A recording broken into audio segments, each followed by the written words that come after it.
এবং সেই শহরটা বাড়ে যখন সেই শহরের যোগাযোগ ব্যবস্থাটা উন্নত হয়।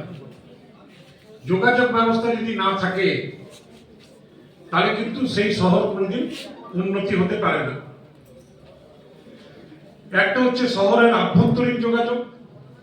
একটু আগে সুভাষ মন্ডল যেমন বলছিল চিত্তরঞ্জন থেকে রানীগঞ্জ, কিংবা বরাকর থেকে জামুরিয়া, বার্নপুর থেকে চুরুলিয়া, এই শহরের মধ্যে যে যোগাযোগ, এটাও যেমন উন্নতি করতে হবে, তেমনি যেহেতু এটা জেলা সদর, একটা জেলা সদরের সঙ্গে আরেকটা জেলা সদরের যোগাযোগ সেটাকেও উন্নত করতে হবে।